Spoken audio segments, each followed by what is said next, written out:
اعوذ باللہ من الشیطان الرجیم بسم اللہ الرحمن الرحیم۔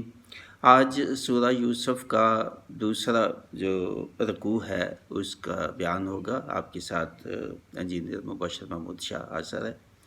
تو پہلے تلاوت ہوگی، پھر اس کا ترجمہ اور پھر تفسیر جو میں نے لکھی ہے اب وہ بیان کروں گا۔ تو اس کا آغاز جو ہے وہ بہت عمدہ بڑی سبق آموز آیت سے ہوتا ہے۔ دوسرے رکوع کی پہلی جو 7 آیت ہے، لَقَدْ كَانَ فِي يُوسُفَ فِي إِخْوَتِهِ آيَاتٌ لِلسَّائِلِينَ إِذْ قَالَ لَيُوسُفُ وَأَخُوهُ أَحَبُّ إِلَىٰ أَبِينَا وَنَحْنُ عُصْبَةٌ إِنَّ أَبَانَا لَفِي ضَلَالٍ مُّبِينٍ نَقْتُلُوا يُوسُفَ وَاطْرَحُوهُ أَرْضًا يَخْلُ لَكُمْ وَجْهُ أَبِيكُمْ وَتَكُونُوا مِن بَعْدِهِ قَوْمًا صَالِحِينَ قَالَ قَائِلٌ مِّنْهُمْ لَا تَقْتُلُوا يُوسُفَ وَأَلْقُوهُ فِي غَيَابَتِ الْجُبِّ يَلْتَقِطْهُ بَعْضُ السَّيَّارَةِ إِن كُنتُمْ فَاعِلِينَ قَالُوا يَا أَبَانَا مَا لَكَ لَا تَأْمَنَّا عَلَىٰ يُوسُفَ وَإِنَّا لَهُ لَنَاصِحُونَ أرسله معنا غدا يرتع ويلعب وإنا له لحافظون قال إني ليحزنني أن تذهبوا به وأخاف أن يأكله الذئب وأنتم عنه غافلون قالوا لئن أكله الذئب ونحن عصبة إنا إذا لخاسرون فلما ذهبوا به وأجمعوا أن يجعلوه في غيابة الجب وأوحينا إليه لتنبئنهم بأمرهم هذا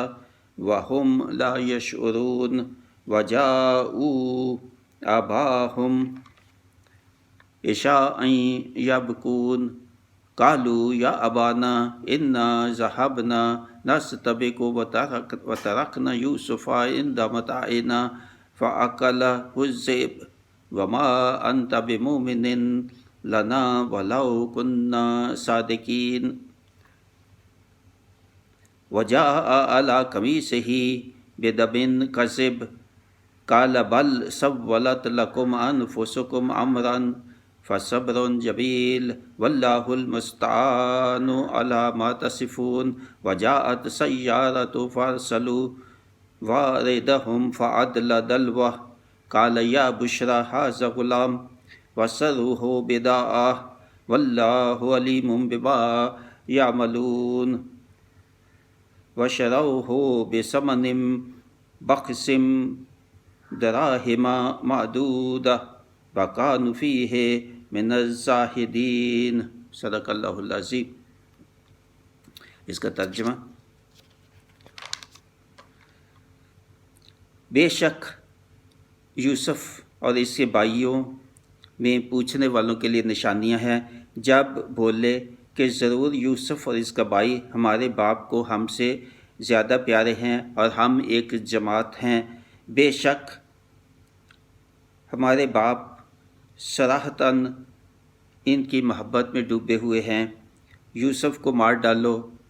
اور کہیں زمین میں پھینک دو کہ تمہارے باپ کا منہ صرف تمہاری ہی طرف رہے اور اس کے بعد پھر نیک ہو جائیں۔ ان میں ایک کہنے لگا، وہ بولا یوسف کو مارو نہیں اور اسے اندھے کنویں میں ڈال دو کہ کوئی چلتا اسے آ کر لے جائے اگر تمہیں کرنا ہے۔ بولے اے ہمارے باپ، آپ کو کیا ہوا کہ یوسف کے معاملہ میں ہمارا اعتبار نہیں کرتے اور ہم تو اس کے خیر خواہ ہیں۔ کل اسے ہمارے ساتھ بھیج دیجئے کہ میوے کھائے اور کھیلے، اور بے شک ہم اس کے نگہبان ہیں۔ بولا بے شک مجھے رنج دے گا کہ اسے لے جاؤ، اور ڈرتا ہوں کہ اسے بھیڑیا کھا لے اور تم اس سے بے خبر ہو۔ بولے اگر اسے بھیڑیا کھا جائے اور ہم ایک جماعت ہیں جب تو ہم کسی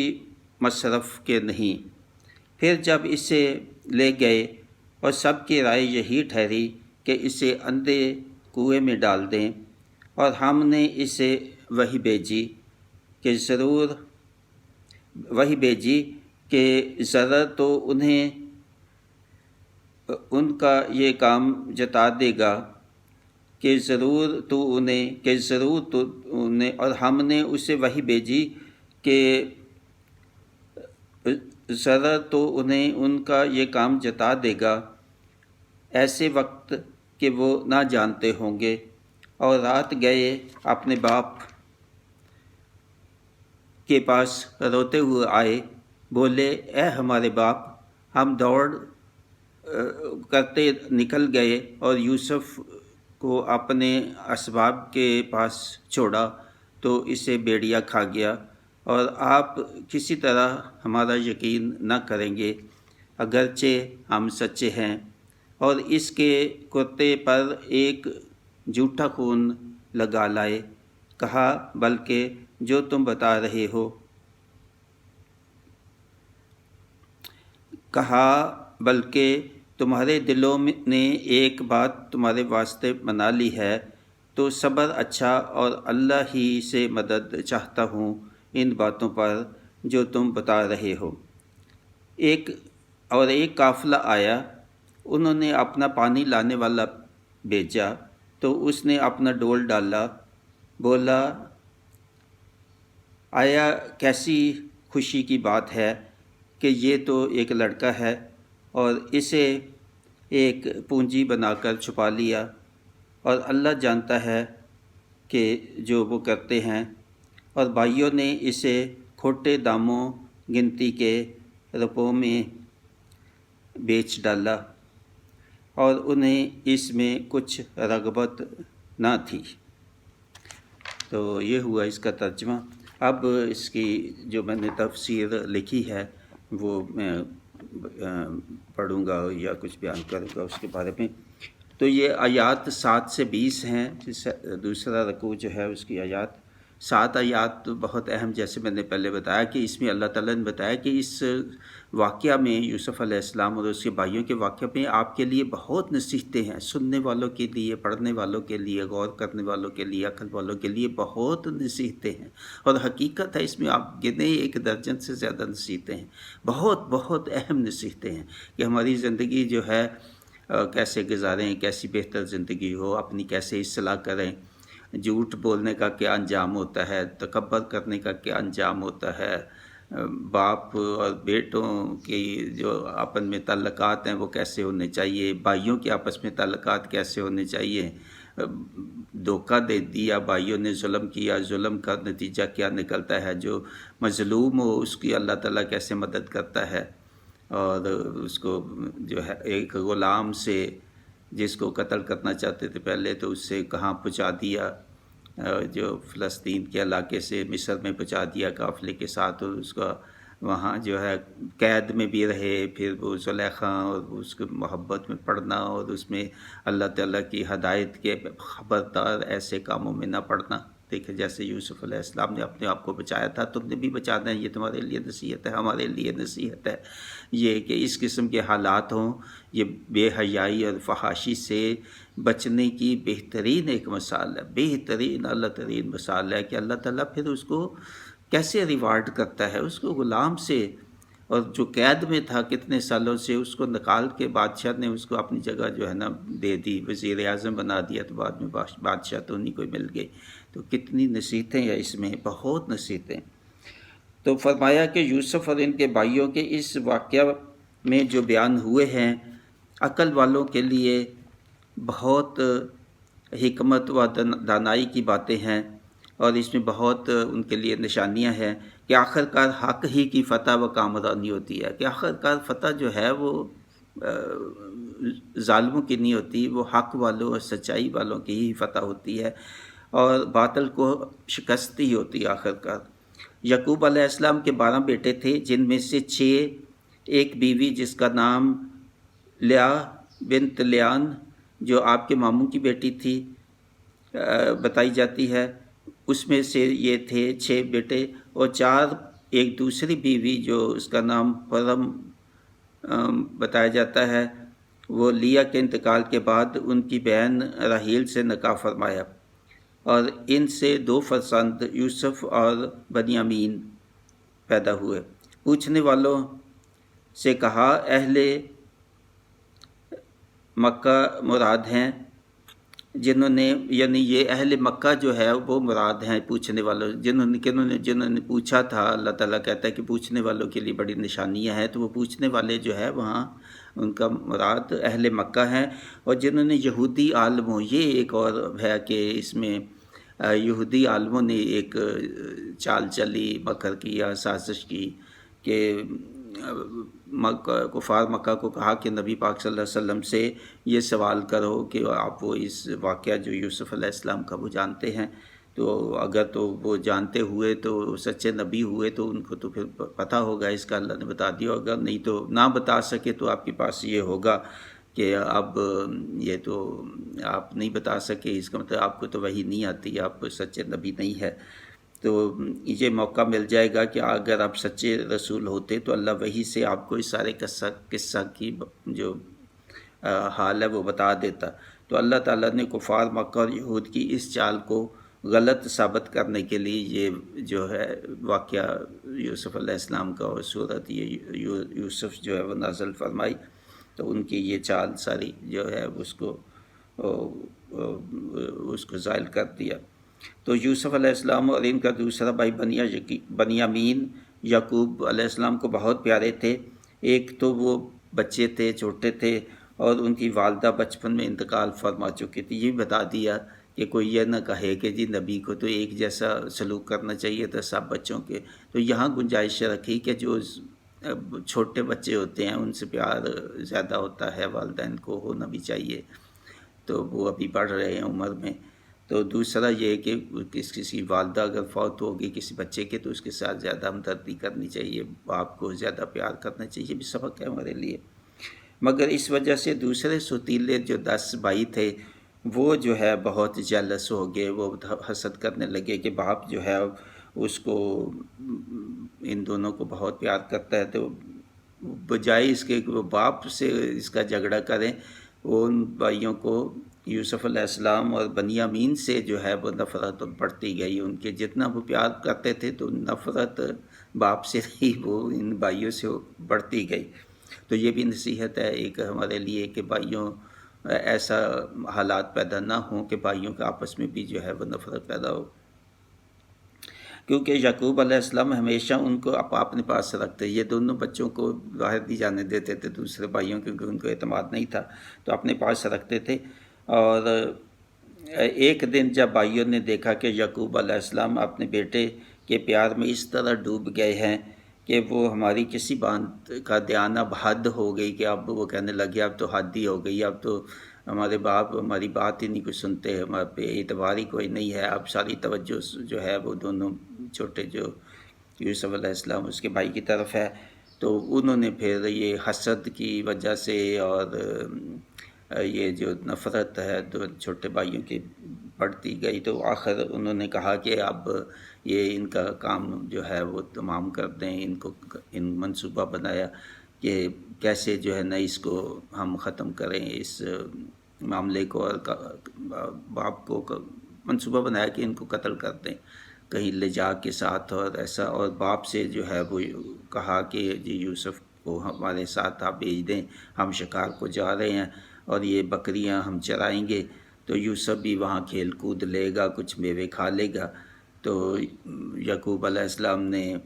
ان کی تو یہ منصوبہ تھا، ان کا تو منصوبہ نہیں تھا کہ وہ کھیل کود لے اور میوے کھائے، ان کا تو منصوبہ تھا کہ باہر جنگل میں لے جا کے تو اس کو قتل کر دیں گے۔ تو یعقوب علیہ السلام نے خدشہ ظاہر کیا کہ ادھر تو بھیڑیے ہیں اور یوسف علیہ السلام کو وہ نہ کھا لیں۔ بھائیوں نے تو بدنیتی سے یوسف علیہ السلام کو اپنے راستے سے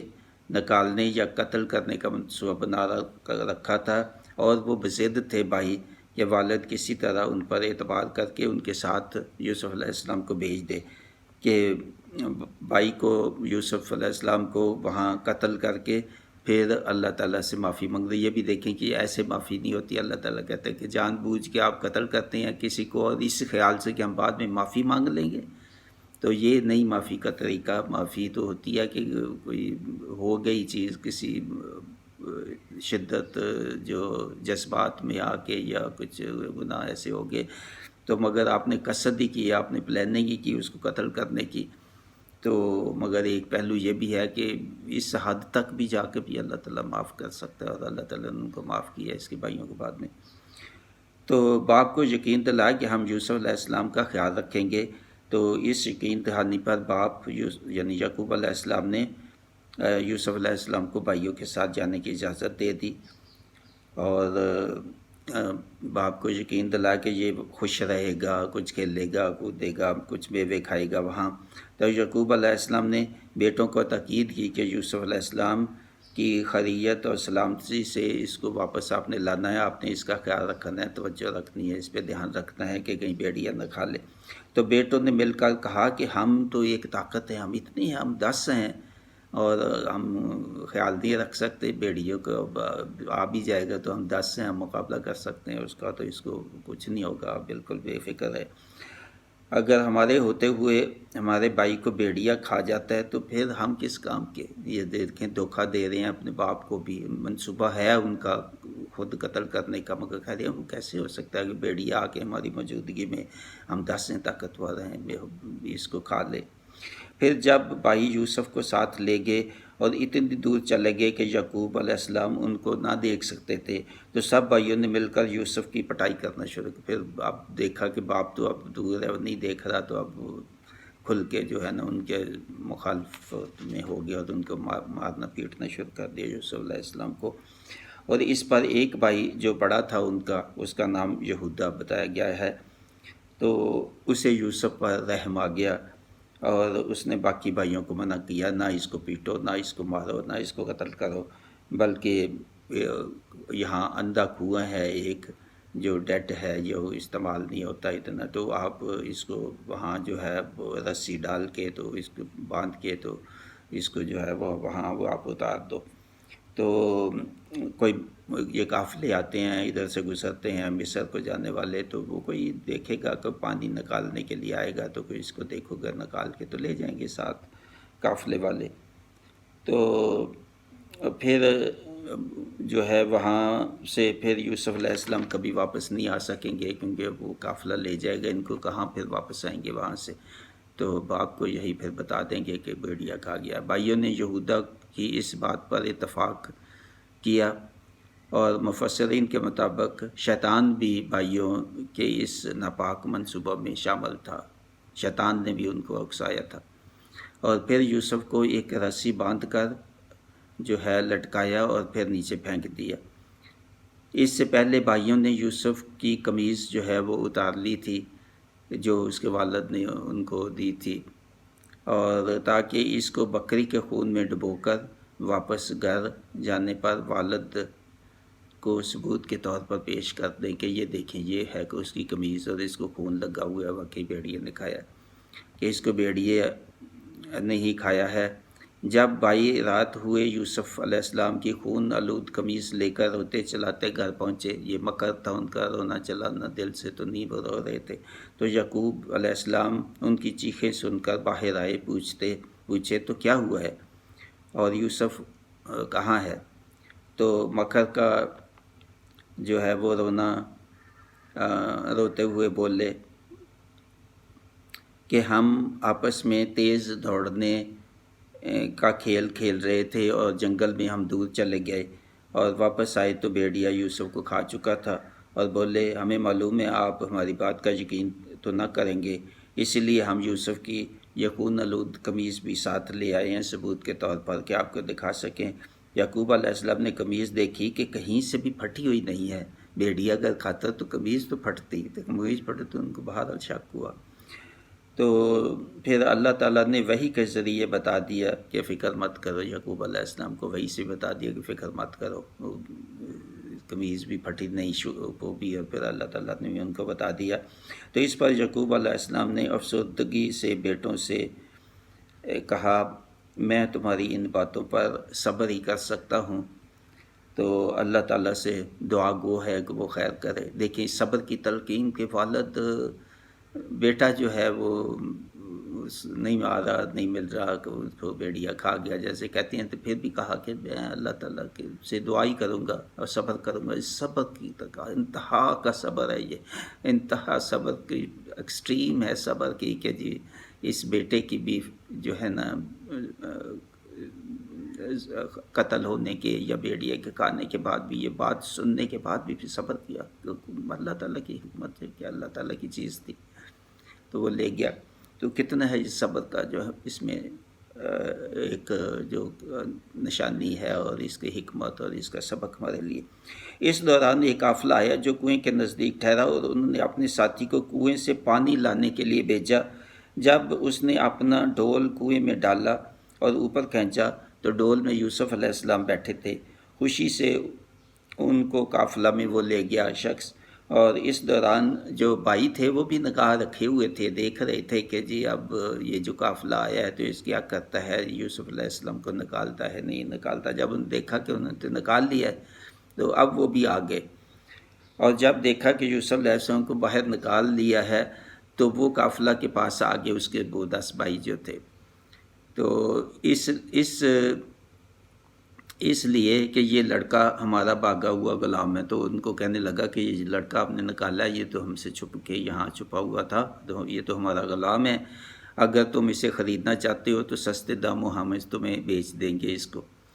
تو بھائیوں نے معمولی داموں پر یوسف علیہ السلام کو قافلہ والوں کے ہاتھوں بیچ دیا،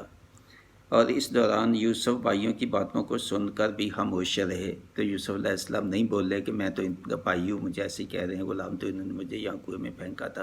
تو انہوں نے اسی بات میں اپنی عافیت سمجھی کہ قافلہ کے ساتھ جانا میرے لیے بہتر ہے، ورنہ تو ان کو واپس دیا تو یہ مجھے قتل کر دیں گے۔ تو قافلہ والوں کے ساتھ ہی جانا پسند فرمایا یوسف علیہ السلام نے، اور یہی اور خاموش رہے، اور یہی اللہ کی بھی مرضی تھی، اللہ کی بھی حکمت یہی تھی کہ وہ سارا واقعہ جو ہے وہ بنانا تھا ایسے کہ ان کو بادشاہ بنانا تھا مصر کا۔ اور قافلہ والوں نے یوسف علیہ السلام بھی، ان کی اس وقت مختلف عمر بتائی جاتی ہے، کوئی 13 سال، کوئی 17 سال، کوئی اس سے بھی کچھ زیادہ، تو وہ جو ہے بہت خوش ہوئے کہ یہ بہت خوبصورت لڑکا ہے، تو اس کی تو ہمیں بہت قیمت ملے گی، مصر میں جا کے ہم اس کو نیلامی کریں گے اور لوگوں کو بلائیں گے اور اس کی بڑی اچھی ہمیں قیمت ملے گی، اور بہت خوش ہوئے تو وہ لے گئے ساتھ۔ بھائیوں نے سوچا کہ یوسف علیہ السلام اب واپس تو نہیں آ سکے گا، بھائی یہ سوچنے لگے کہ اب تو یہ قافلے کے چلا گیا، اب مصر جائے گا، وہاں سے کہاں آ سکتا ہے، اور وہ والد کی توجہ اب حاصل کر سکیں گے، اب والد ان کو محبت کرے گا، ان کی توجہ کا مرکز جو ہے وہ یہ بھائی، والد کی توجہ کا مرکز یہ باقی 10 بھائی جو ہیں وہ بن جائے گے۔ تو یہ دوسرا حصہ جو ہے یہاں ختم ہوتا ہے، دوسرا رکوع بھی اور دوسرا حصہ بھی کہہ سکتے ہیں اس واقعہ کا۔ تو بہت نصیحت آموز ہے جیسے میں نے کہا، اور یہ تمام سننے ہیں، یہ رکوع 2 سننے سے پہلے رکوع 1 جو ہے وہ پہلے سنیں، اور اس سے پہلے خلاصہ سنیں، تمہید اور خلاصہ جو ہے مفصل ہے، تاکہ تسلسل قائم ہو۔ یہ درمیان میں سننے بہت اچھا ہے یہ بھی، مگر بہتر یہ ہے کہ جب رکوع یہ 2 جو ہے سنیں، اس کی تفسیر اور ترجمہ، تو اس سے پہلے رکوع 1 کا سنیں، اس سے پہلے ساتھ تمہید اور خلاصہ جو ہے وہ بھی آپ سنیں، ان کا لنک جو ہے وہ ڈسکرپشن باکس میں دے دیا ہے۔ تو کوشش کرے دوسروں لوگوں کو بھی شامل کرے اس نوبل پروگرام میں، یہ قرآن کا پروگرام ہے، آسان تفسیر ہے، آپ جیسے دیکھ رہے ہیں، تو زیادہ سے زیادہ ثواب اور اجر کے لیے اور اس پروگرام میں شامل ہو، خود بھی سبسکرائب کریں اور کلک کریں بیل آئیکن کو، اور آپ نے کمنٹس دے کے جو بھی آپ کے جان پہچان والے ہیں، دوست احباب ہیں، فیملی سے ہیں، تو ان سب کو جو بھی آپ بھی ان کو ریکمینڈ کریں کہ وہ بھی سبسکرائب کریں اور اس پروگرام میں شامل ہو۔ وما علینا الا البلاغ، مبشر محمود شاہ، مع السلام۔